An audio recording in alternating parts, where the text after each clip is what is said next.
Assalamualaikum warahmatullahi wabarakatuh.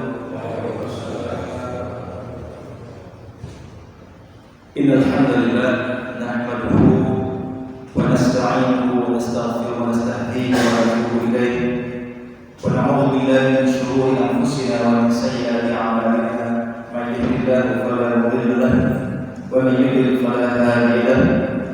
Asyhadu an la ilaha illallah wahdahu la syarika lahu wa asyhadu anna Muhammadan 'abduhu wa rasuluhu la nabiyya wa la rasula ba'dahu. Allahumma shalli 'ala Muhammad wa 'ala alihi wa sahbihi wa man tabi'ahum bi ihsan ila yaumil amma ba'd. Masyaallah muslimin wa jamaah, bapak-bapak, ibu-ibu serta rekan-rekan yang dirahmati Allah Subhanahu wa taala. Pertama dan yang paling utama, alhamdulillah, marilah kita senantiasa memanjatkan puja dan syukur kepada Allah Subhanahu wa taala yang mana sampai hari ini kita masih dianugerahkan Allah limpah nikmat, rahmat, hidayahnya, seger waras lahir batin, zahiran wa batinan, sehingga kita bisa menjalankan salah satu perintah Allah, yaitu melaksanakan sholat subuh di awal waktu secara berjamaah. Semoga ibadah yang sudah kita tunaikan, sholat yang sudah kita kerjakan, dicatat Allah Subhanahu wa taala sebagai amalan sholihan maqbulah yang bisa memperberat timbangan amal kita kelak pada yaumil qiyamah. Allahumma amin. Tidak lupa sholawat dan iring salam juga kita haturkan kepada manusia teragung, suri tauladan terbaik untuk kaum muslimin, baginda Nabi Muhammad sallallahu alaihi wasallam. Semoga kita yang hadir di tempat yang sangat mulia ini, keluarga kita serta orang-orang yang kita cintai senantiasa bisa istiqomah di jalan Rasulullah sallallahu alaihi wasallam sampai Allah memanggil kita semuanya. Allahumma amin. Masyaallah muslimin rahimakumullah, insyaallah kita akan lanjutkan kembali kajian kitab At-Tazkirah, peringatan tentang keadaan orang-orang yang meninggal dan perkara-perkara akhirat. Ini saya bawakan kita ringkasannya, kemarin kan tebal gitu, kita aslinya ini kita ringkasannya. Insyaallah kita lanjutkan bab, insyaallah tidak ada yang berubah. Kalau kemarin tentang larangan berkeinginan meninggal dunia, seperti itu, dan juga bolehnya menginginkan meninggal dunia ya, jika takut kalau agamanya hilang, artinya takut murtad dan yang lainnya. Ada dua khusus kemarin, dan keutamaan mengingat kematian dan istiadat lalu mempersiapkan diri untuk kematian. Insyaallah kita bab selanjutnya tentang bab ma yudzakirul mauta wal akhirata wa yuzahhidu fid dunya. Bab tentang hal-hal yang bisa mengingatkan kematian. Terus insyaallah kita nanti akan diajak untuk apa saja hal-hal yang bisa mengingatkan kita kepada kematian, wal akhirata, dan juga bisa mengingatkan kita terhadap negeri akhirat. Ternyata setelah dunia ini ada negeri yang lain, seperti itu. Wa yuzahidu fid dunya, dan bagaimana cara zuhud ya, tidak hubbud dunya, tidak cinta banget terhadap dunia. Nggih. Kata para ulama ya, bahwasanya hati kita ini bisa melupakan negeri akhirat, bisa melupakan kematian dikarenakan qaswatul qulub, karena kerasnya hati. Terus kalau ada seorang yang hatinya keras, hatinya lunak, diingatkan tentang firman Allah dan yang lainnya kok tidak ada efeknya, maka berarti dipastikan hati dia keras. Orang yang keras hatinya ini bisa dipastikan kalau dia lupa dengan kematian, lupa dengan negeri akhirat.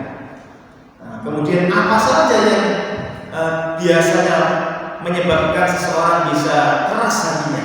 Di sini disebutkan beberapa macam. Ya, di antara tanda-tanda kerasnya hati, yang pertama al-inqimas fi dunya wal munafasah 'alaiha. Yang pertama dia ingin bersaing, ya, munafasah bersaing untuk memperbanyak dunia. Ada temannya beli mobil, ya kan, dia masih pakai sepeda motor, ya, akhirnya nyari pinjaman, kemudian beli mobil meskipun second. Tetangga kirinya bangun rumah, ya, merenov rumahnya, mudah sekali, cari pinjaman yang lain untuk merenov rumahnya. Seperti itu. Jadi koyok melihat dunia ini diewangi entek-entekan, seperti itu. Padahal Rasulullah jauh-jauh hari sudah mengingatkan kita tentang ketika orang itu hubud dunia, sudah diwanti-wanti oleh Rasulullah dalam satu hadis yang diriwayatkan oleh Imam Muslim, ad-dunya khalwatun khudra. Ya, dunia itu manis dan hijau. Khulwah itu gimana sih, enak, ya. Makanya kalau permen itu bahasa Arabnya halal, ya. Permen halal. Khudra hijau. Suatu yang hijau kan menunjukkan sejahtera, kemudian enak dipandang, ya, seperti itu. Terus dunia itu kata Rasulullah manis dan enak. Fa inna Allah ta'ala mustakhlifakum fiha. Dan sebenarnya Allah SWT menjadikan kamu khalifah di muka bumi ini untuk melanjutkan perjuangan orang-orang sebelum kalian. Fayanzur kaifa ta'malun. Dan Allah akan memperhatikan, akan melihat bagaimana kalian berbuat. Apa action kita? Apa aktivitas kita di dalam kehidupan dunia ini? Fattaqud dunya wattaqun nisa. Maka takutlah terhadap fitnah dunia dan juga takutlah terhadap fitnah perempuan. Nah, di sini Rasulullah mengatakan kita, titik poinnya adalah bagaimana kita dunia ini memang harus kita lalui. Gak mungkin kalau kita ingin surganya Gusti Allah tidak melalui dunia, betul saja. Makanya kalau ada orang yang belum lahir, orang yang belum lahir belum bisa menikmati dunia, maka dia belum bisa nanti bertemu di akhirat di surga. Tapi orang yang sudah lulus ujian di dunia dengan berbagai macam cobaannya, ketika sugih ya bersyukur, berbagi dengan yang lain. Ketika dia dicoba dengan kemiskinan juga bersabar.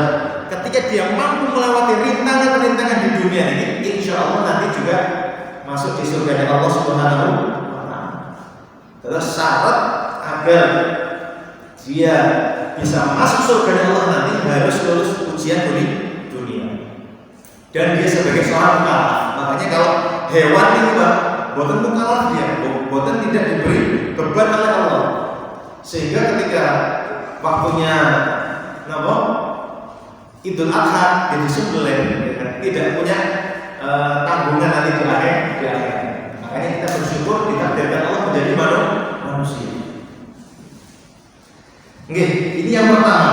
Jadi di antara ciri-ciri hati yang keras itu selalu ingin bersaing dalam masalah dunia. Yang kedua, at-tafridu fil iltizami awamirillah wal i'tida' 'ala al-muharramat, yaitu ceroboh terhadap perintah-perintah Allah dan berani melanggar larangan-larangan. Ini di antara sebab kerasnya hati.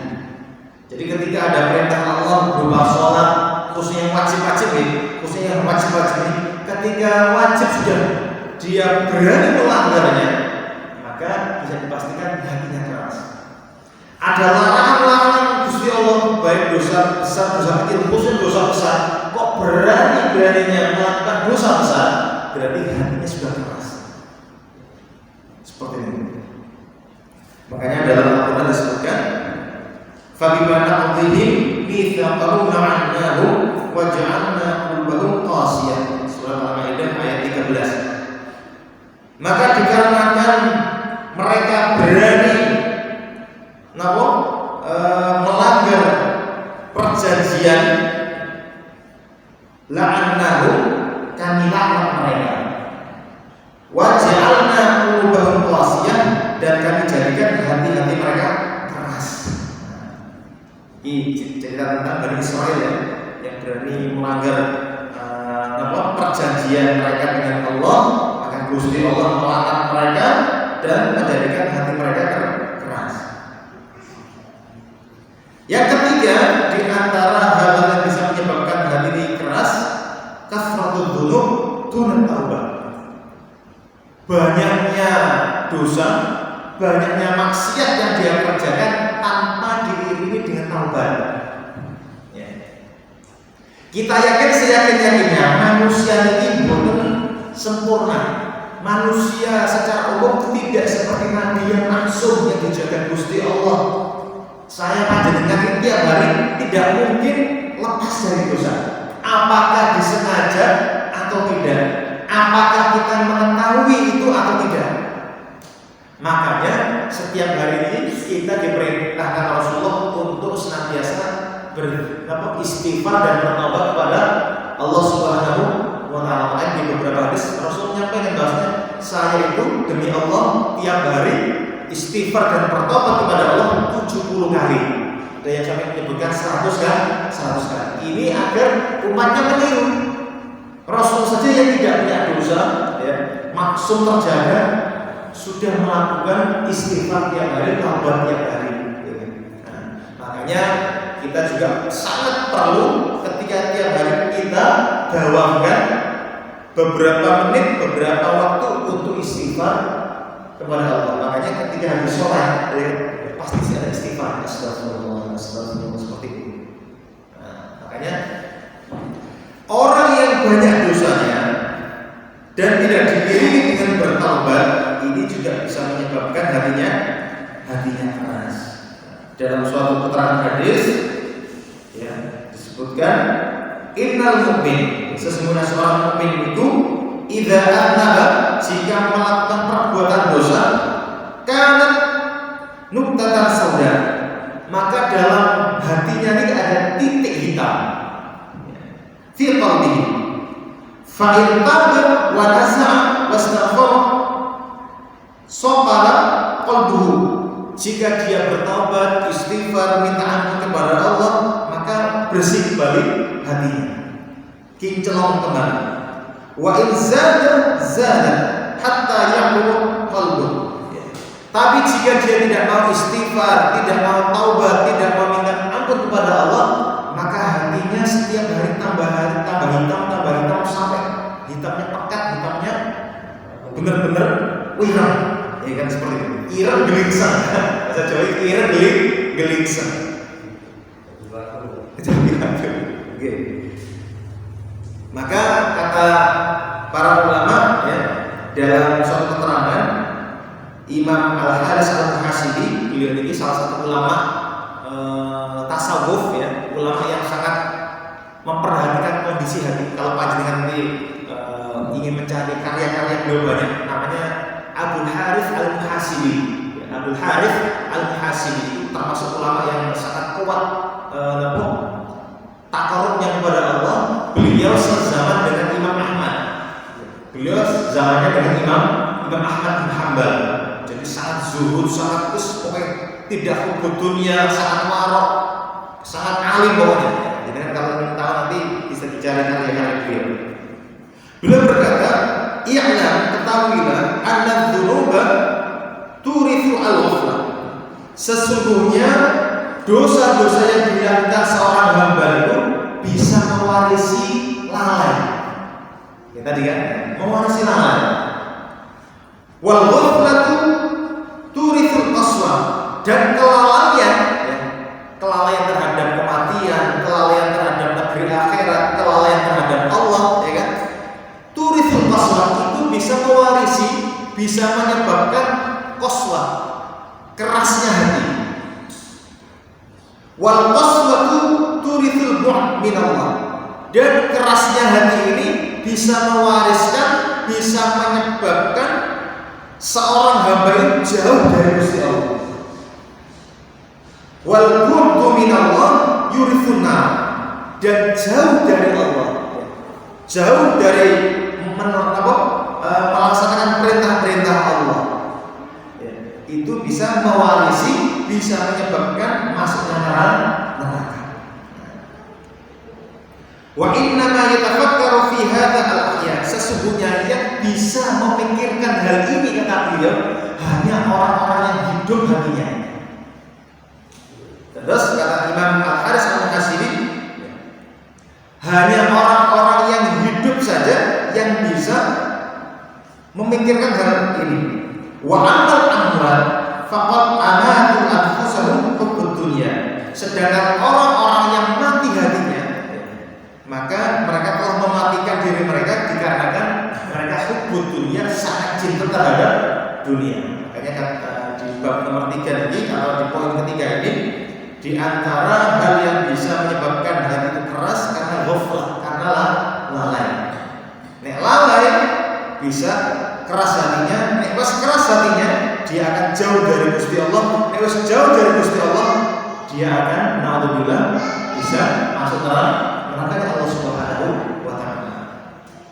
Ini yang nomor 3. Yang keempat di antara tanda-tanda hati itu keras adalah al-ghaflah 'anillah wa 'an tadabburil Qur'an. Lupa terhadap Allah dan lupa mentadabburi Al-Qur'an. Al-Qur'an Karim sebagai mukjizat terbesar Nabi Muhammad. Dan terus kalau hebatnya mukjizatnya Nabi Muhammad Al-Qur'an ini itu bisa dirasakan oleh umatnya. Tapi kalau mukjizat-mukjizat Nabi sebelumnya itu yang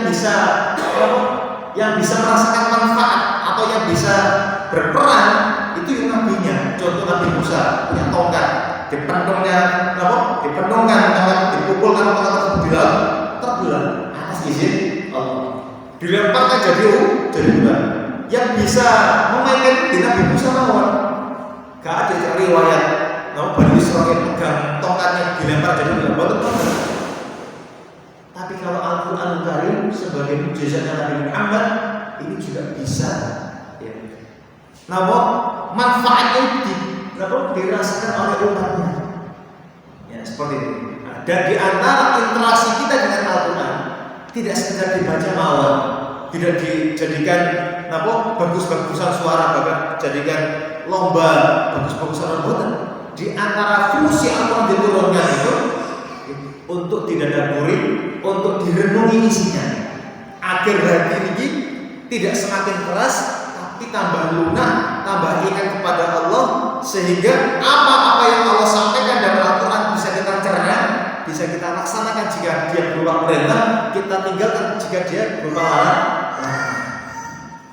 Makanya banyak ayat tentang motivasi agar kita mentadabbur Al-Quran. Di antara ayat tersebut firman Allah di surat Muhammad ayat 24, a'udzubillahi minasyaitonir rajim. Afala yatadabbaruna al-Qur'an am 'ala qulubin aqfaluha. Afala yatadabbaruna al-Qur'an. Tidakkah mereka itu mau mentadabbur Al-Qur'an? Am 'ala qulubin aqfaluha, atau memang hati mereka itu ada gembok, ada segelnya sehingga tidak mau mentadabburi Al-Quran. Artinya kalau ada orang yang jarang mentadabburi Al-Quran, bisa saja Gusti Allah mengunci hati tersebut untuk tidak memahami Al-Quran. Tapi kalau kita siapkan waktu, luangkan waktu untuk mentadabbur Al-Quran, insya Allah hati kita ini akan dilapangkan Allah, akan dicerahkan Allah, akan dibersihkan Allah. Makanya berapa banyak kisah-kisah bagaimana para sahabat, bahkan Rasul sendiri baca Quran itu sambil ditadabburi. Makanya ketika ada keterangan Nabi Muhammad dengan Ibnu Mas'ud terkenal suaranya indah, enak, merdu juga.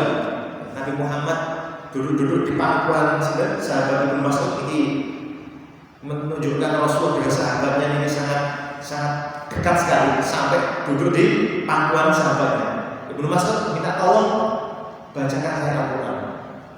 Karena Ibnu Mas'ud juga tahu diri, ya Rasulullah, bagaimana mungkin saya membaca Al-Quran terhadap orang yang langsung diturunkan Al-Quran kepada panjenengan?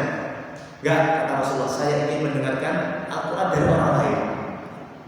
Maka Nabi Ibnu Mas'ud membaca surat An-Nisa, An-Nisa juz 4 itu sampai juz 5. Fakaifa idza ji'na kullu ummatin bi syahidin wa ji'na 'ala bika 'ala haula'i shahidan. Sampai ayat tersebut Nabi Muhammad langsung nangisnya agak banyak, air matanya berjujuran. Maka sampai kata beliau, dan cukup.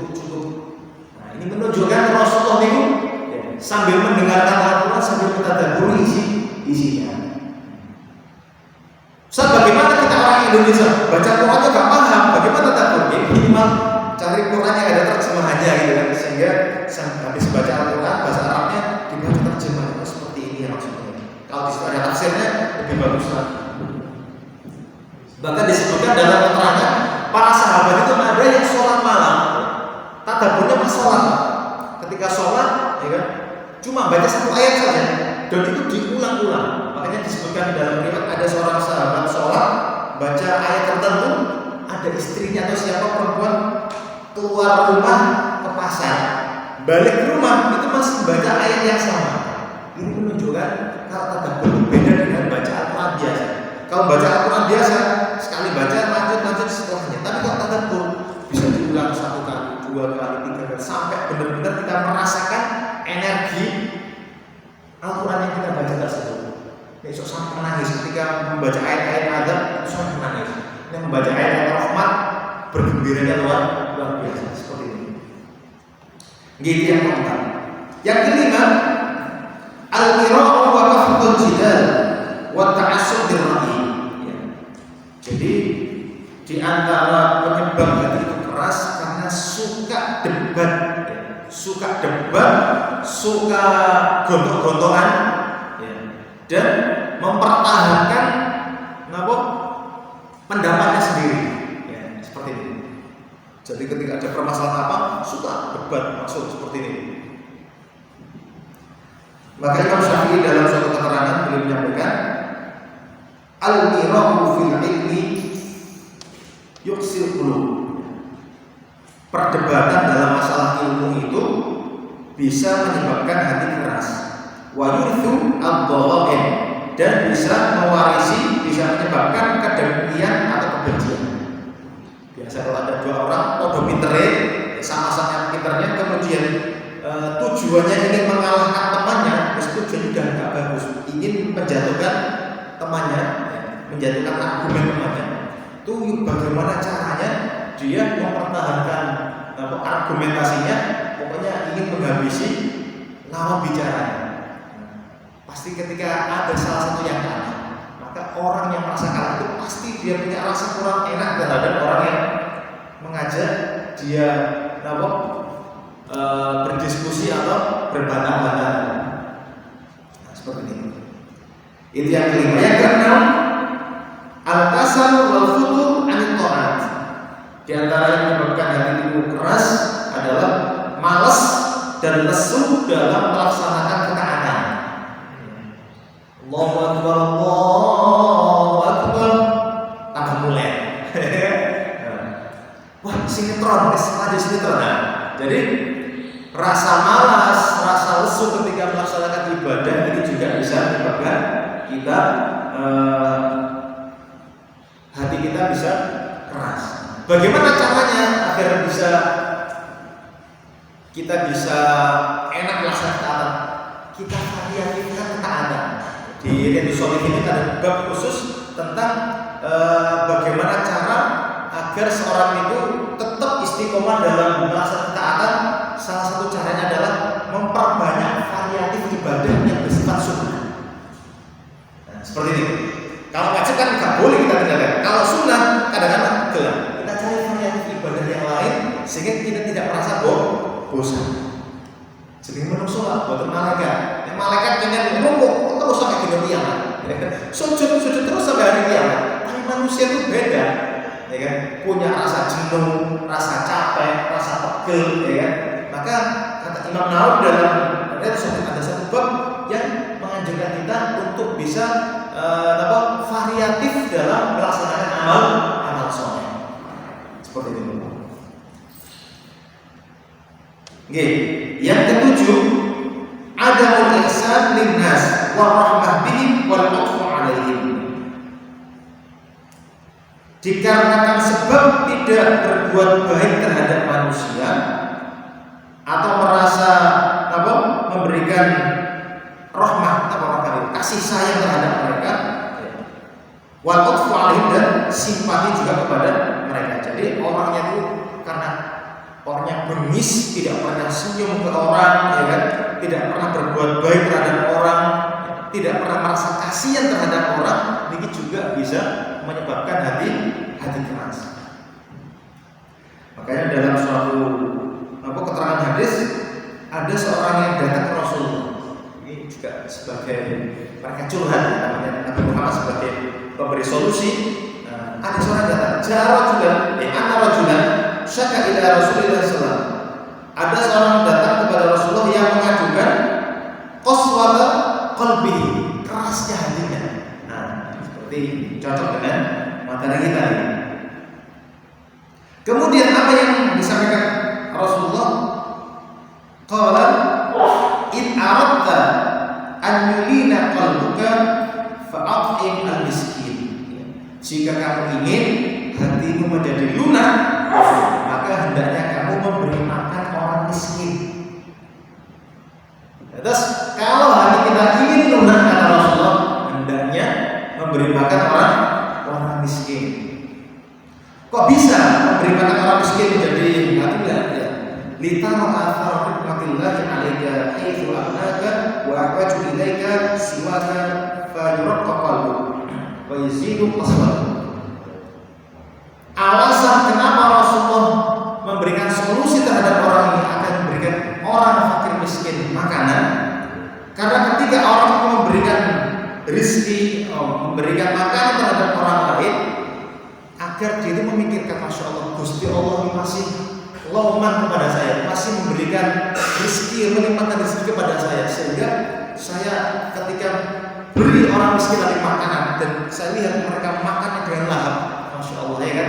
Ini menumbuhkan bahwasanya nikmat yang dia terima dari Allah sangat banyak sekali dengan mencukupi kebutuhannya, sehingga dengan itu dia merasa lunak hatinya. Masya Allah, bagaimana orang ini bendina tidak menemui nasi, mungkin setiap 2 hari sekali baru menemukan nasi. Ketika dia memberikan makan, akan ternyuh hatinya.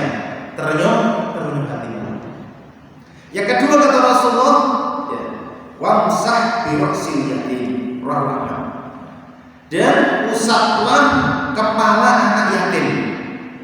Usaplah kepala anak yatim. Kenapa kita disuruh Rasulullah atau Rasulullah berikan nasihat kepada sahabatnya tadi agar memberikan sentuhan khusus kepada kepala anak yatim? Kata para ulama, ditudzakir al-maut fa yatanul hayat fa in tasbah man syu'a al-ghafur. Karena ketika kita mengusap kepala anak yatim, kita ingat ternyata ayahnya meninggal dunia, bapaknya sudah mati. Bapaknya sudah mati. Ketika dia ingat kalau bapak anak ini sudah mati, maka dia harus ingat suatu saat juga saya mati. Maka saya harus mempergunakan sisa waktu ini dengan sebaik-baiknya. Seperti ini. Karena apa? Karena tadi disebutkan di berbagai tempat ya, fa innal qaswa man sya'wa. Karena lupa terhadap kematian, lupa terhadap akhirat, itu sebabnya adalah ghaflah, karena kelalaian. Makanya ketika mengusap kepala anak yatim, dia ingat kalau bapaknya meninggal dunia, dan dia harus ingat suatu saat dia akan seperti bapak anak ini. Ketika dia ingat nanti suatu saat dia seperti bapaknya anaknya sudah meninggal dunia, maka dia akan harus semangat dalam melaksanakan ibadah ini yang bisa menyebabkan hatinya menjadi lunak.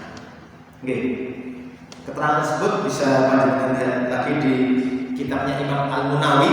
Beliau salah satu ulama yang mensyarah, yang menjelaskan kitabnya Imam As-Suyuti, Jami' Shaghir. Jadi Imam Suyuti punya kitab namanya Jami' Shaghir, itu disyarah oleh Imam Al-Munawi dalam kitabnya Faidul Qadir. Itu yang ke-7 ini. Yang ke-8 di antara penyebab hati niku keras.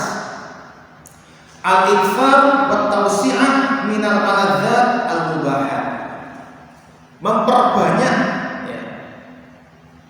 kesenangan-kesenangan yang bersifat mubah. Makan-makanan yang halal atau berarti kan mubah gitu, halal gitu. Tapi kalau kebanyakan makan, kebanyakan hal yang mubah, ini juga bisa menyebabkan kerasnya hati. Rotok repot nih, meskipun mubah nih, mubah. Refreshing jalan-jalan kemana-mana kan mubah nih, ya, mubah. Tapi kalau sering juga gak bagus, ya kan? Nah, seperti ini. Kuliner mana harus kunjungan kemana? Ya, boleh-boleh saja. Tapi kalau fokusnya terlalu ke kuliner khusus, sampai di kota Sidoarjo ini tidak ada satu tempat kuliner pasti dia kunjungi. Berarti itu yang ke-8. Dalam keterangan ya dari Fudail bin Iyad, ya kalau salah termasuk tabi'in ya, beliau menyebutkan salasatu khisalin tuqsimul qalb, atau tuqsil qalba. Ada 3 hal yang bisa menyebabkan hati itu keras. Ini kata Fudail bin Iyad, seorang tabi'in. Yang pertama adalah kasratul akli, banyak makan. Ya. Bedanya kita dengan Rasulullah itu, kalau Rasul sedikit makan, kalau kita dikit-dikit makan. Beda sedikit. Rasul sedikit makan, kalau kita dikit-dikit makan. Lihat TV nyemile beberapa wadah di sinetron, ya kan? Di kantor rapat makanan ada, ya kan? Masya Allah, ya kan? Seperti itu. Makanya kata beliau, orang yang banyak makan ini bisa menyebabkan hati kan keras. Kok bisa setia? Kalau orang yang banyak makan, efeknya apa? Kenyang. Wis kenyang, kan? Ngantuk, malas beribadah, ya kan? Gak kuat, tirakatnya tidak kuat. Tapi orang yang sedang, ya kan? Perutnya dia tidak terlalu kekenyangan, ya kan? Seperti insya Allah dia secara ibadah enjoy, enak gitu, agak relax. Beda kalau kekenyangan, apalagi pas terawih. Coba panjenengan habis sholat maghrib langsung berbuka puasa makan sapiring penuh, ya kan? Apalagi belum yang goreng-gorengan dan yang lain yang kurma-kurma itu. Sholat terawih kita ini gimana? Apalagi sholat terawih agak ngebut, udah gini-gini gak kuat. Tolong tidak mampu melaksanakan sholat terawih. Apalagi pas agak lama, gak kuat, perutnya ganjel, perutnya yang sudah kenyang ini tidak kuat. Nah, makanya kata Fudail bin Iyad, di antara ada 3 hal yang bisa menyebabkan hati keras. Salah satunya adalah kasratul akli, banyak makan. Yang kedua kata beliau, wa kasratul naumi, banyak tidur. Kalau usia-usia agak lanjut 50 ke atas itu biasanya intensitas tidur itu berkurang biasanya dengan sendirinya biasanya. Saya punya Pak D itu juga sama. Beliau masya Allah gitu, kayak panjenengan sebelum adzan itu sampai di masjid. Saya kagum, sing tua ini semangat, sing agak kurang semangat. Jadi sebelum adzan sudah di masjid. Itu beliau kalau cerita kalau malam itu paling 2-3 jam selesai. Kalau tidur lagi nggak bisa. Jadi kalau seperti itu. Nah, makanya kalau ngomongnya sehari semalam 24 jam, ini menurut kedokteran kan, itu 8 jam ya, 8 jam itu untuk menjaga kesehatan. Ini tidak harus 8 jam, yang penting tidur itu cukup. Kalau cukupnya 3 jam, ini 3 jam. Cukupnya 5 jam, ini 5 jam. Tidak harus 8 jam, apalagi lebih dari itu, masya Allah. Kalau 8 jam tiap hari, umurnya umpamanya 60 guys, 63 seperti Rasulullah 60 tahun. Berarti kan sepertiga umurnya untuk tidur. 60 tahun dibagi 3 ya. Berarti 20 tahun tidur. Masya Allah. Sisa 40 tahun. 40 tahun itu tidak fokus ibadah doang. Kerja, kemudian di ngopi ya, nyangkruk dan yang lainnya ya. Belum touring kemana ya. Jadi banyak waktu yang sia-sia, banyak waktu yang hilang dan kurang manfaat. Makanya kata beliau di antara yang bisa menyebabkan hati keras banyak tidur. Dan yang terakhir kata beliau wakafratul kalam, banyak ngomong. Maksudnya ngomong ini tidak bermanfaat, ya kan? Senang ketika ada jagongan, ada perkumpulan, dia pasti ngomong macam-macam yang kurang manfaat. Yang biasanya di sini kita sering ketemu di warkop, di warung-warung yang biasanya ada diskusi-diskusi yang kurang jelas. Tapi kalau diskusinya jelas, cari solusi, ya tidak masalah, justru bagus, ya kan? Karena kalau ada sesuatu yang urgen kemudian kita diam, itu juga kurang tepat juga, ya kan? Contoh namanya mau kurban, takbir diam saja, tidak ada rapat-rapat, nah itu kurang tepat. Justru ketika ada momentum gini, ada rapat, harus banyak diskusi bagaimana solusinya nanti, targetnya berapa dan yang lainnya, perlu sekali. Maksudnya kafaratul kalam di sini, banyak ngomong di sini yang tidak ada manfaatnya, yang tidak ada solusinya untuk umat, ya, untuk kebaikan agama Islam. Itu yang ke-8. Yang terakhir di antara hal yang bisa menyebabkan hati keras, tulul amal atau tulul amal pakai hamzah ya, bukan amal. Kalau amal itu pekerjaan, aktivitas pakai hamzah. Tulul amal, ya. Wa kasratul amani, panjang angan-angan. Panjang angan-angan itu beda dengan rojak ya. Kemarin saya buka dulu. Kalau angan-angan itu sekedar ngelamun itu, ngelamun, dipikir, kemudian dibayang gitu. Itu namanya angan-angan. Ya. Enak aja dia, waduh, mikir dong, padahal tidak terwujud. Itu dilarang Rasulullah, nggak boleh angan-angan gitu. Tulul amal. Kalau rojak ya, itu harapan. Terus kalau amal tadi hanya sekedar angan-angan saja, di pikiran saja. Tapi kayak roja atau husnudzon itu beda. Kalau roja, harapan itu adalah ketika seseorang melakukan sholat gitu, sholat 5 waktu, kemudian ada tahajudnya, ada rawatibnya, sholat duhanya. Setelah itu dia berharap, ya Allah mudah-mudahan panjenengan terima ya Allah. Itu harap, itu roja namanya. Dan itu husnudzon, mudah-mudahan Gusti Allah mengabulkan saya berdoa, mudah-mudahan Gusti Allah menerima amal saya. Ini roja, beda dengan amal tadi pakai hamzah tadi, yaitu hanya angan-angan saja, tidak ikut sholat berjamaah, tidak ikut tahajud, tidak ikut duha, tidak ikut rawatib, hanya berkeinginan mudah-mudahan saya dapat pahala tahajud, mudah-mudahan saya dapat pahala. Gimana? Gak mungkin bisa. Ya kan? Tidak mungkin bisa. Oke. Di sini disebutkan ya, bahwasanya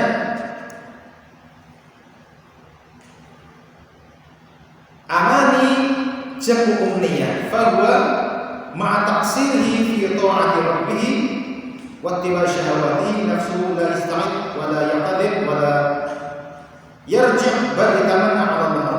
Baik. Kita akan terangkan nanti. Di sini ada satu keterangan hadis ya, agar kita tidak sering atau tidak suka dengan angan-angan kosong. Nabi Muhammad bersabda, sering insyaallah kita dengarkan hadis ini. Al-qayyisu man dana nafsahu. Orang yang cerdas itu adalah orang yang senantiasa dana nafsahu, mengevaluasi dirinya. Dana nafsahu. Wa amila lima ba'dal maut, dan dia beramal ya, untuk kebaikannya setelah kematian. Wal ajizu, sedangkan orang yang lemah ya, disebutkan dalam keterangan tafsir, al ajiz itu seharusnya ya, maksudnya konotasi ajiz itu Rasul sudah memberikan kata yang paling hewan aja sedangkan orang yang lemah. Para ulama seharusnya ini kan yang pertama tadi kan apa? Al-Qayyis, orang yang cerdas, ya kan? Berarti lawannya cerdas itu apa? Tidak cerdas, apa? Apa? Tolol atau bodoh itu apa? Lawan katanya, ya kan? Tapi Rasulullah memberikan kata yang mungkin sopan, ya kan? Kalau orang ke Sidoarjo, Surabaya, lawannya Al-Qayyis, orang cerdas dia, orang idiot, orang bodoh dan yang lainnya. Seperti ini. Adalah sini mereka mat'atba'ah nafsul hawa, orang yang senantiasa mengikuti hawa nafsunya, selalu mengekor terhadap hawa nafsunya. Wa tamanna 'ala Allah, dan mereka hanya berangan-angan kepada Allah saja. Ya, berangan-angan kepada Allah saja. Makanya disebutkan di sini orang yang hanya berangan-angan itu ingin Gusti Allah memaafkan dia, mengampuni dia, dan dimasukkan ke surga Allah tanpa beramal. Tadi sebaliknya, sedangkan orang yang berharap adalah mereka sudah maksimal dalam beribadah, ketika mau meninggal dunia mereka berharap kepada Allah Subhanahu wa Ta'ala. Makanya Imam Hasan Al-Basri, seorang tabi'in, mengatakan, inna qauman, sesungguhnya ada beberapa kaum, beberapa orang, al-hadhum al-amani, ya, mereka ditipu oleh angan-angan mereka, hatta kharaju minad dunya, sehingga mereka ketika meninggalkan dunia sudah wafat, malahum hasanah, mereka tidak punya satu kebaikan sama sekali. Semua angan-angan mawon, tidak pernah action sama sekali. Itu kata Imam Hasan Basri, ada kelompok orang yang karena tipuan angan-angannya, sehingga dia tidak beramal sampai dia dicabut nyawa Allah, tidak punya amal soleh. Wa yaqulu ahadun, dan salah seorang mereka mengatakan, ini uqsidzun billah, ya, saya berhusnudzon kepada Gusti Allah, ya. Wa kadzaba, dan dia mendustakan kalau dia itu berhusnudzon. La ahsanallah la ahsanallah. Ini poin pentingnya di sini. Sekiranya hamba tersebut itu husnudzon kepada Allah, pasti dia akan memperbaiki amal kesehariannya. Kalau saya panjenengan ini bukti kalau saya panjenengan ini berhusnudzon, napa husnudzon ini? Baik sangka kepada Allah, ya, maka pasti kita akan memperbaiki amal kita. Tapi kalau dia itu sekedar husnudzon kepada Gusti Allah, kok mboten beramal, dia kata beliau kadzaba, dia dusta, ya, dia dusta. Alasan apa? Males, ya, nggak mau beramal dia males, ya, males. Nah, dari hadis ini Imam Al-Qurtubi menyebutkan suatu kata ulama, ya. Beliau mengatakan, kana asyakhuna yuhasibuna anfusahum ala ma yatakallamuna bihi wa ma yaf'aluna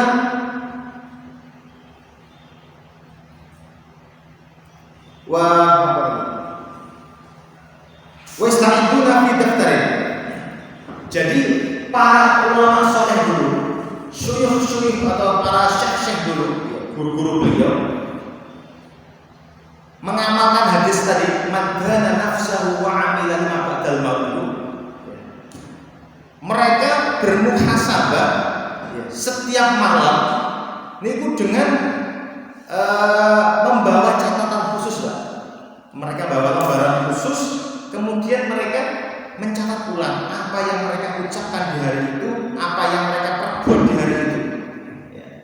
Fa in kana ba'dal isya hasabu anfusahum, setelah sholat isya mereka menghisab, mengaudit aktivitas mereka di hari itu. Wa akhdaru daftarahum wa nadharu fi ma sadara minhum min qawlin wa 'amalin wa qabilu kullan bima yastahiqu in istahaqqa istighfaran istighfar.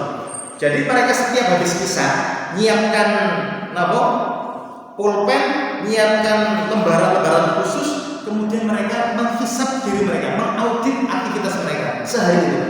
Apa yang mereka ucapkan, apa yang mereka lakukan.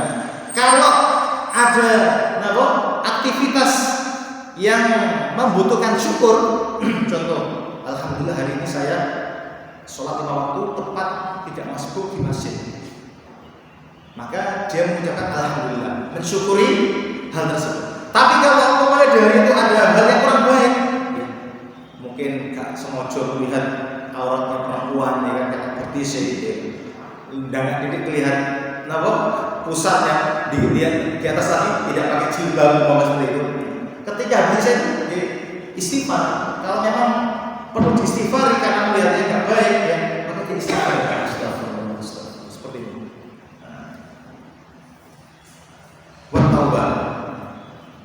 Au syukran syakaru. Tsumma yanamun. Setelah aktivitas tersebut mereka tidur. Nah, ini yang implementasi dari perkataan dan Umar ya. Hasibu anfusakum qabla an tuhasabu, ya. Hisablah diri kalian sebelum nanti di akhirat kalian dihisab. Para ulama langsung mengatakan. Makanya kalau mungkin anak-anak kita di sekolah Islam biasanya ada namanya mutaba'ah. Pernah dengar ya? Mutaba'ah. Ya, kalau di anak-anak yang sekolah di Islam itu biasanya ada namanya mutaba'ah untuk ngecek bagaimana aktivitas ibadah anak kita. Sholat berjamaah checklist, ya. Sholat sunnah checklist, infak hari ini checklist, puasa sunnah hari ini checklist, seperti itu. Sholat tahajud checklist, ini namanya mutaba'ah. Nah, itu memang ulama-ulama dulu sudah melakukan. Habis bisa dicek ibadahnya. Ya. Tapi kan kalau sekarang dibuat rutinitas gitu, gak, terus gurunya diminta gurunya checklist ya. Padahal intinya bukan di sini, intinya bagaimana aktivitas yang dia lakukan di hari itu. Dia timbang, kira-kira beruntung apa rugi. Kalau beruntung kita ucapkan alhamdulillah. Kalau rugi, kita perbaiki di hari berikutnya. Seperti itu. Gak sekedar checklist selesai. Intinya tadi itu bagaimana seorang bisa meningkatkan kualitas amalnya agar semakin hari semakin baik. Oke. Kemudian disebutkan bahwasanya ada 4 cara agar kita bisa mengingat kematian dan mengingat akhirat. Kata Imam Qurtubi. Yang pertama, jadi agar kita bisa ingat akhirat, bisa ingat kematian, tadi dihambat oleh hati yang keras, ya kan? Agar kita bisa mengingat 2 hal ini, mengingat kematian dan akhirat ini, kata beliau ada 4 hal. Yang pertama, al-iqla'u amma huwa alaih, meninggalkan dosa sekarang juga. Nah, ini insya Allah akan bisa menjadikan hati tersebut lunak. Ya. Al-iqla'u amma hiya alaihi bi huduri majalis ilmi. Bagaimana caranya agar meninggalkan dosa? Dengan menghadiri majelis-majelis ilmu. Mudah-mudahan ini termasuk majelis ilmu, kajian-kajian dia semangat hadir. Wal bil wa'dhi wa tadzakur, dengan ada peringatan dan nasihat. Wa takhfif wa tarhib, dan menakut-nakuti. Biasanya kan kalau kajian-kajian kan, apalagi kajian masalah akhirat kan ada hadis-hadis khusus yang menakut-nakuti kita. Bukan berarti hadis mau dong, memang benar hadis itu. Intinya catatan pentingnya itu nakut-nakuti kita agar takut, ya kan? Seperti ini. Wahbar sholihin, dan kisah-kisah orang-orang soleh, ya kan? Fa inna dzalika mimma yulayyin al-qulub, karena hal-hal demikian itu bisa melunakkan hati, ya, seperti itu. Baik, ini yang pertama. Yang kedua, zikrul maut, mengingat kematian. Ya. Faikfir min dzikriha dimilada. Maka dengan dia mengingat kematian itu bisa mengingatkan bahwa kematian tersebut bisa menghancurkan, bisa melenyapkan seluruh nikmat-nikmat yang dia rasakan saat ini. Bagaimana cara mengingat kematian? Tadi membaca ayat-ayat tentang kematian, kemudian membaca tentang hadis-hadis tentang kematian. Yang ketika kematian itu melanda seseorang, membuat istrinya menjadi janda, anak-anaknya jadi yatim. Ada efeknya. Yang ketiga, di antara cara agar kita bisa mengingat kematian itu musyahadatul muhtadirin, menyaksikan orang yang sedang sakaratul maut. Kalau repot nih, Ustaz, bagaimana kita cari masa saya jadi pawang maut? Nyari orang yang meninggal dunia, ini kan tidak tentu nih. Tapi ketika kita pas mengetahui orang tersebut dalam kondisi sakaratul maut, itu juga akan mendekatkan diri kita terhadap kematian, mengingatkan diri kita terhadap kematian. Oke. Fa inna fi nadhar ila al-mayyit, karena sesungguhnya melihat kepada orang yang meninggal dunia, ya, wa musyahadati sakaratihi, dan menyaksikan bagaimana goncangan sakaratul maut itu bisa membuat hati ini terenyuh, pedih. Aduh, iki koyo ngene, ya apa nanti saya ya seperti itu. Pas yang dilihat itu orang yang tak mursal, maksudnya mungkin kurang bagus, sehingga ketika dia mau meninggal dunia itu, masya Allah, ya, kondisinya cerit-cerit macam-macam, sehingga dia takut. Ini juga buat orang ingat kematian. Dan yang keempat, yang paling penting kata beliau, ya, adalah ziaratul kubur, ya, dengan berziarah ke makam. Ya. Kalau di rumah seperti ini makamnya di mana? Ada nggak? Sampai nggak? Masya Allah. Itu juga dianjurkan kepada kita. Kalau memang contoh namanya, kok saya melaksanakan ibadah kok males-malesan, kemudian jamaah agak berkurang ini, maka jenengan sempatkan ziarah kubur kalau bisa itu cari waktu yang sepi. Ya. Maksudnya apa? Sambil mentadaburi, sambil kalau ulama dulu biasa, jadi sambil mengajak dialog dirinya sendiri. Itu sering beberapa ulama itu yang khusus menterapi jiwanya, ya, nafsunya itu mengajak dialog dengan dirinya sendiri. Ya. Umpamanya dia masuk kuburan, ya, kemudian mengucapkan salam, kemudian sambil memikirkan, umpamanya namanya Fulan sampai itu loh. Ya. Lihat, ini Pak Lurah, ini Pak Camat, ini Pak RT, semuanya meninggal dunia. Ini orang yang kaya raya, ini Pak Miskin, kemudian yang ini Pak Ustadznya, ini Pak Mudirnya, meninggal dunia. Jadi ngajak dirinya sendiri untuk berdialog. Nek sampai banyak orang ngomong gitu, orang gila, nggak bisa membuat gitu. Itu kalau banyak orang, tapi kalau panjenengan sendiri itu lebih enak. Itu lebih enak untuk mengajak dialog, jiwa kita, sehingga jiwa kita bisa lunak. Makanya cari waktu khusus, momen khusus untuk seperti itu. Oke. Jadi yang keempat adalah ziarah kubur. Jadi menurut beliau ada 4 hal agar bisa kita ingat kematian. Yang pertama tadi langsung meninggalkan maksiat dengan cara menghadiri majelis ilmu. Yang kedua, mengingat kematian dengan baca ayat Al-Quran atau hadis-hadis tentang itu. Yang ketiga, melihat orang yang sakaratul maut. Yang keempat, dengan ziarah kubur. Bab yang selanjutnya, bab minhu wa ma yuqalu 'inda dukhulil maqabir wa jawazul buka' 'indaha. Bab apa yang diucapkan ketika masuk kuburan atau masuk ke pemakaman dan bolehnya menangis di kuburan. Dalam hadis disebutkan, nahaitukum an ziyaratul kubur. Saya pernah melarang kalian untuk ziarah kubur. Fazuruha, maka sekarang berziarah kalian. Fa inna fi ziyaratiha tadhkirah, karena dalam berziarah kubur itu ada peringatan.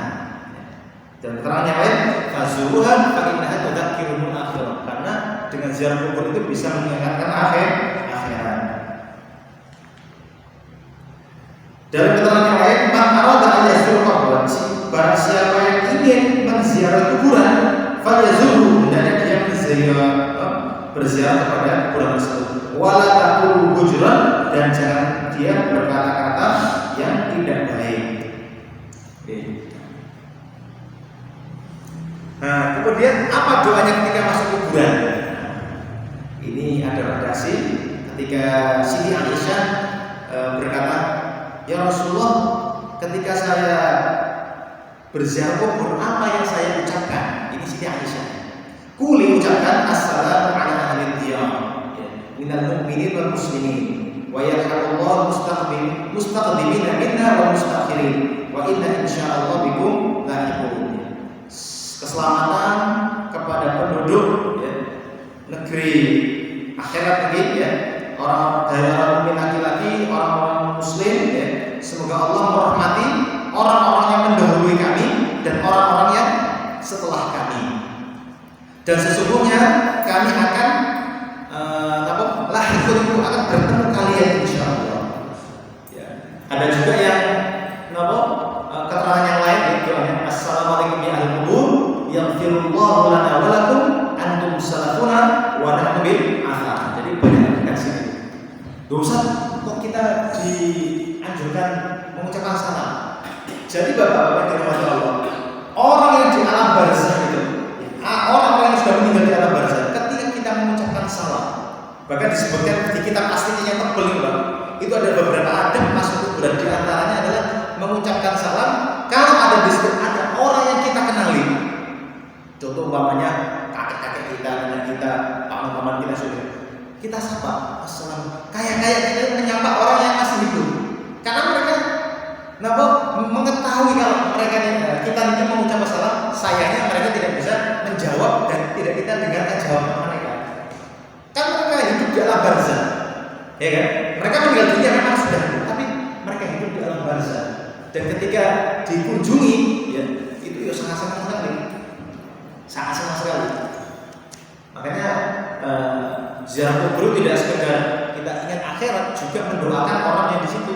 Kalau ada kerabat khususnya, sangat senang sekali dikunjungi, apalagi dibacakan beberapa surat. Makanya di kitab aslinya kita ada bab khusus atau keterangan khusus, mungkin nanti juga akan kita lewati ketika nanti sudah waktunya. Anjuran membaca beberapa ayat Al-Quran. Anjuran membaca beberapa ayat Al-Quran ditujukan kepada si mayit ini. Makanya beberapa keterangan hadis itu, ketika Ibnu Umar, kalau nggak salah Ibnu Umar atau bapaknya Umar bin Khattab mau meninggal dunia, dia berpesan, kalau nanti saya meninggal dunia, ya, minta tolong ya, bacakan setelah saya dimakamkan itu awal surat Al-Baqarah. Itu ada wasiat khusus dari Ibnu Umar. Ini menunjukkan bahwasanya baca Al-Quran di kubur tidak masalah. Apalagi kita hadiahkan pahalanya kepada mayit, insya Allah sambung. Para ulama itu, mayoritas ulama itu menyampaikan pahala yang kita bacakan kepada seorang mayit itu sambung pahalanya. Seperti ini. Oke. Jadi ketika kita masuk kuburan tadi, kalau ada orang yang kita kenal, langsung kita sampaikan ke orang di kuburan tersebut. Dan tentu kita ketika ziarah kubur harus perhatikan adab-adabnya. Di antaranya tadi tidak boleh melangkahi kuburan. Jadi umpamanya di sini ada kuburan, kita langkahi tidak boleh. Kita cari sela-sela. Makanya agak repot kalau kuburan tersebut tidak diatur. Ya, jadi mengsla-mengsli, menjadi ono-ono. Lewatnya repot, ya kan? Ya, kalau seperti itu kita cari yang minimalisir. Ya. Kalau kita tidak bisa, umpamanya kita menuju di kuburan di sana ada orang tua kita, harus melewati beberapa orang dan memang tidak ada jalannya lagi, harus terpaksa memang, karena memang makamnya tidak teratur. Tapi biasanya kalau di beberapa desa yang paham ini, itu beberapa makam dibongkar, dipindahkan sehingga jalannya untuk orang ziarah itu jelas, sehingga tidak melewati makam orang. Dan juga di antara adabnya tidak boleh duduk di atas kuburan. Itu di antara adabnya. Oke. Selanjutnya di sini disebutkan bahwasanya dari hadis Aisyah ini menunjukkan bahwa perempuan itu boleh ziarah kubur. Ya, perempuan tersebut boleh ziarah. Buktikan apa? Siti Aisyah tanya doa ketika masuk kuburan. Memang para ulama di keterangan yang lain, ya gimana hadisnya? La'anallahu zahiratul kubur. Allah akan melaknat perempuan-perempuan yang ziarah kubur. Ini kata para ulama, perempuan-perempuan yang sering melakukan ziarah kubur dan hatinya tidak kuat, sehingga ketika ziarah kubur pasti menangis, meratap, menyalahkan takdir dan yang lain. Ini yang tidak boleh.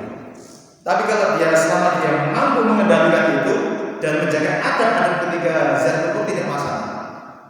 Karena Siti Aisyah sendiri secara praktek pernah mengunjungi kuburan saudaranya dan juga tadi tanya kepada Rasulullah doa ketika masuk ke kuburan. Makanya menangis sudah tidak masalah. Yang penting menangisnya lumrah. Ya, menangisnya. Tapi kalau menangisnya ini dibarengi dengan ratapan, dengan melakukan hal yang tidak baik, tidak boleh. Makanya dalam keterangan ketika ada seorang perempuan di kuburan nangis karena bayinya baru meninggal dunia atau anaknya yang kecil baru meninggal dunia.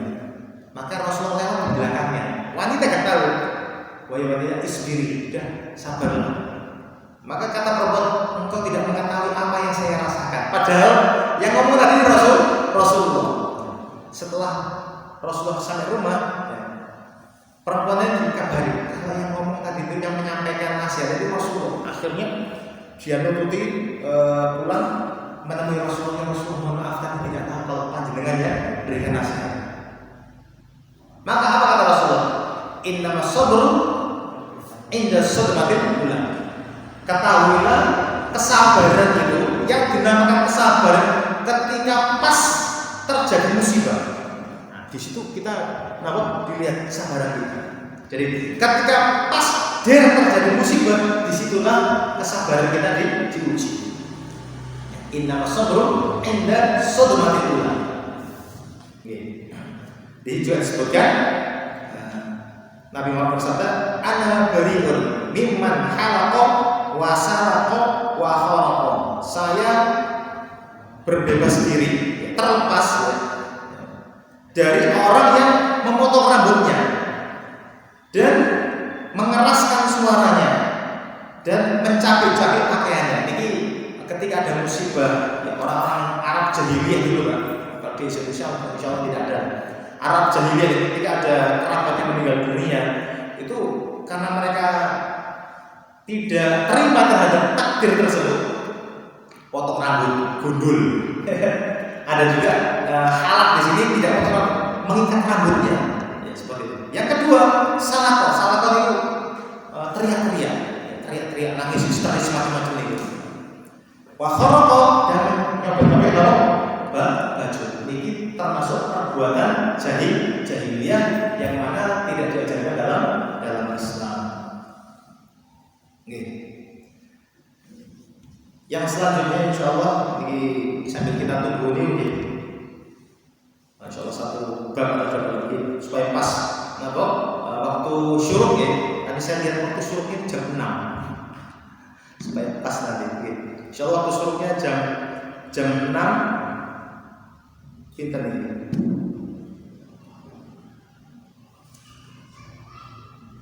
Jam 6 lebih 3.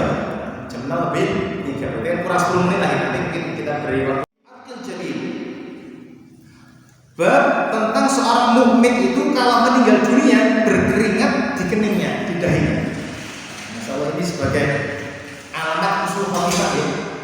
Ketika ada seorang mukminah dalam proses sakaratul maut, kemudian di keningnya, di jidatnya ini terdapat keringat, itu menunjukkan dia husnul khotimah.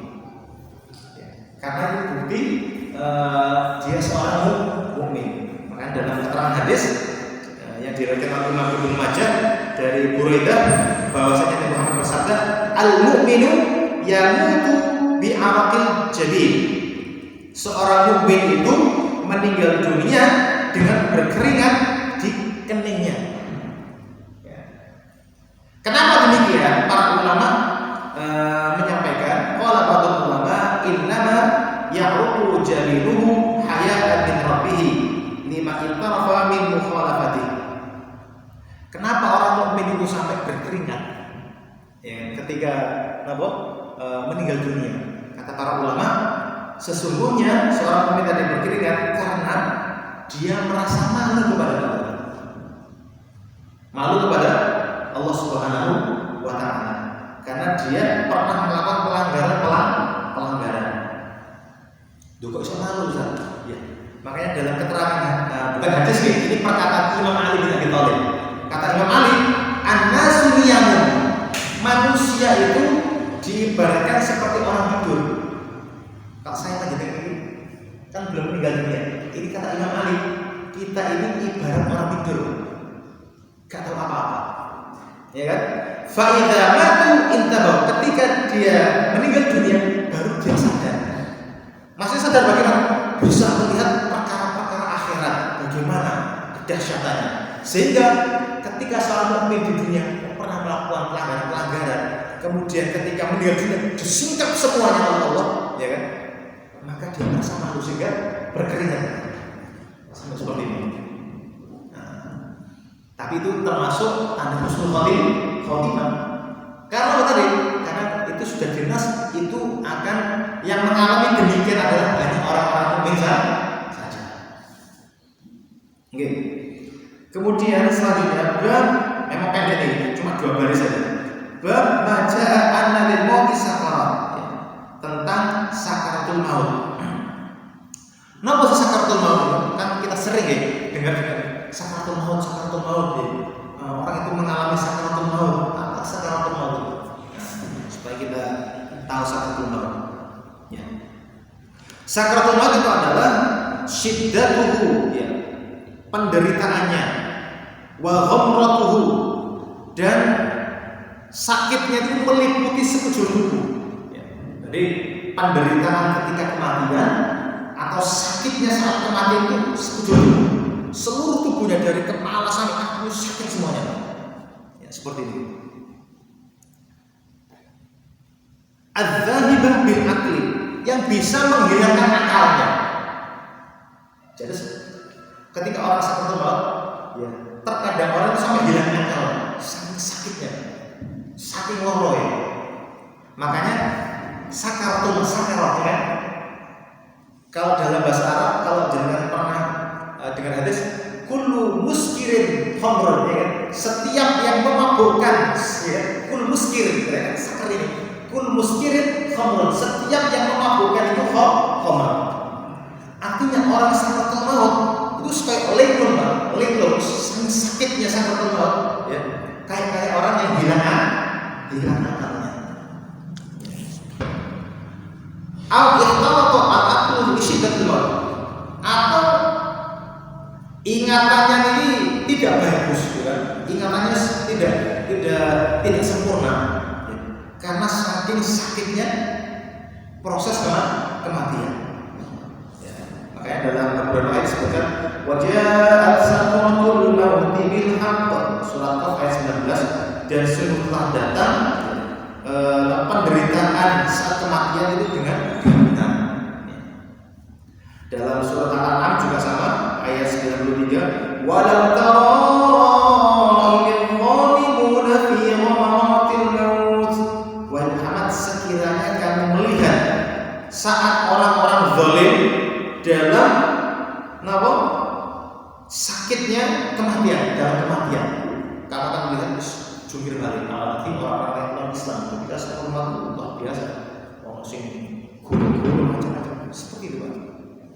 Teriak-teriak, ya, seperti itu. Dalam suatu keterangan hadis ini menerangkan ketika Nabi Muhammad meninggal dunia ini, Masya Allah, bagaimana ketika beliau mau meninggal dunia. Imam Bukhari meriwayatkan dari Siti Aisyah, anna Rasulullah, bahwasanya Nabi Muhammad SAW, karena baina yadayhi rumah, antara kedua tangan beliau itu ada semacam wadah air minum yang terbuat dari kulit. Al-qulbah fiha, yang di dalamnya ada air. Faja'ala yudkhil yadahu fil ma'. Kemudian Nabi Muhammad memasukkan tangan beliau ke wadah yang ada airnya. Fayamsah biha wajah, kemudian beliau usapkan ke wajah beliau. Jadi ngambil air sendiri, diusapkan ke wajah beliau sendiri. Wa yaqul, kemudian beliau menyampaikan, la ilaha illallah, ya Allah, tidak ada ilah, tidak ada sesembahan yang hak untuk disembah melainkan Allah. Inna lil mauti sakarat, sungguh dalam proses kematian itu ada kepedihan, ada penderitaan. Summa nasaba yadahu, kemudian Nabi Muhammad mengacungkan atau mengangkat tangannya. Faja'ala yaqulu fir rafiqil a'la. Jadi Nabi Muhammad ketika habis ngomong la ilaha illallah inna lil mauti sakarat, Nabi Muhammad ngacungkan tangan beliau sambil ngomong fir rafiqil a'la. Ya Allah, saya ingin menuju ke teman yang paling tinggi. Rafiq itu kan teman atau sahabat, ya. Al-a'la yang paling tinggi, ya, seperti itu. Hatta kubilo, sampai beliau meninggal dunia. Wa mawat yadu, kemudian tangan beliau lepaskan.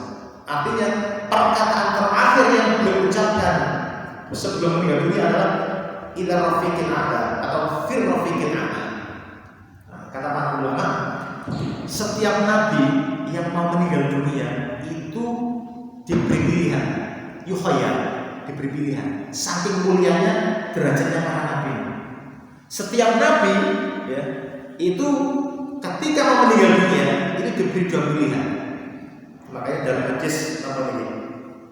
Imam Bukhari, la yamutu nabiyyun, tidaklah meninggal seorang nabi hatta yukhayyar, sehingga dia diberi pilihan baina dunya wal akhirah, antara lanjut hidup di dunia, ya, panjang umur, tidak meninggal kayak iblis lah. Iblis kan meminta kepada Allah, ya kan? Ya Allah, tangguhkan saya.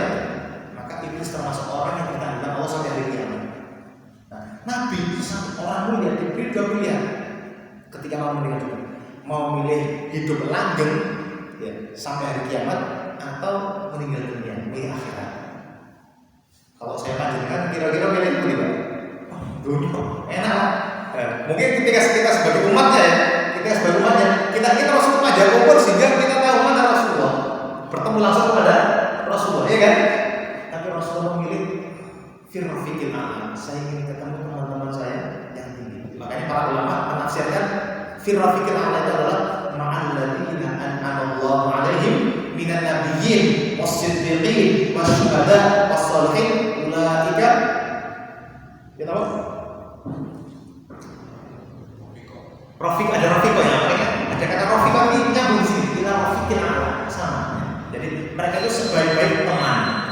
Jadi Nabi Muhammad ingin meninggal dunia agar bertemu dengan para nabi, ya, ma'alladzina an'ama nabiyyin, para nabi, was-siddiqin, orang-orang yang siddiq, ya, wasyuhada, dan bertemu dengan orang-orang yang mati syahid, was-shalihin, dan bertemu dengan orang-orang saleh. Nah, ini kalau saya panjangkan pasti ingin panjang umur, ya. Tapi Nabi Muhammad minta firrafiqil a'la. Oke. Terus di sini beliau mengutipkan qala ulama rahimahullah alaihim.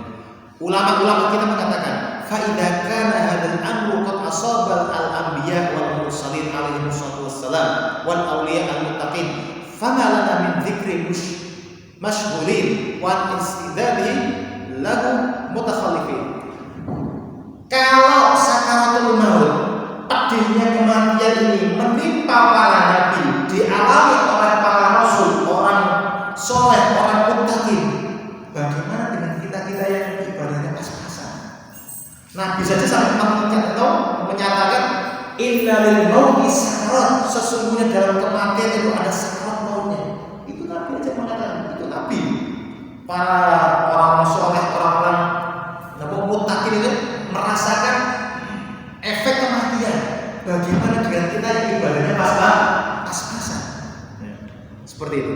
Nah, makanya kita diingatkan oleh ulama kita, Imam Qurtubi dalam kitab beliau ini bahwasanya dalam proses sakaratul maut, dalam proses maut itu ada kepedihan dalam kematian. Memang beda antara orang muslim sama orang kafir, beda, ya kan?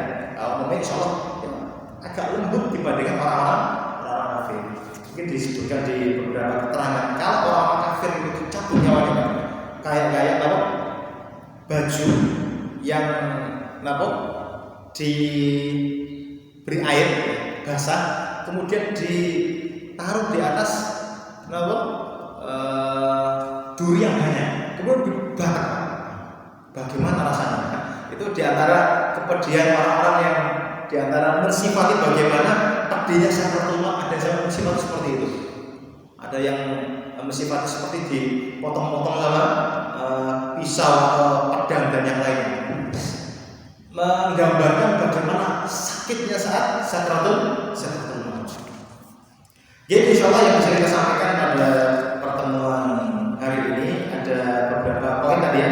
Yang pertama, hal-hal yang bisa mengingatkan kematian dan negeri akhirat, dan juga hal-hal yang bisa mengeraskan hati, juga bagaimana doa ketika masuk kubur dan bolehnya menangis di kuburan selama nangisnya normal, tidak sambil melakukan hal-hal yang tidak syar'i, dan termasuk seorang mukmin itu meninggal dengan munculnya keringat di dahinya, dan tentang pedihnya sakaratul maut. Mungkin ada tambahan dari Bapak? Cekap insyaallah ya. Alhamdulillah. Semoga ini sebagai pengingat kita semuanya, pengingat diri kita yang masih dipanjangkan Allah untuk kita sebagai tempat untuk memperbanyak ibadah. Semakin ingat akhirat, semakin ingat kematian. Bukan berarti ingat kematian itu lari, kamu ini Mbak. Kematian itu pasti mendatangi kita, ya kan? Tinggal kita menyiapkan apa saja yang harus kita siapkan setelah kematian. Mohon maaf jika ada hal yang kurang benar. Mari kita akhiri. Alhamdulillahirabbil alamin. Subhanallah wa bihamdihi.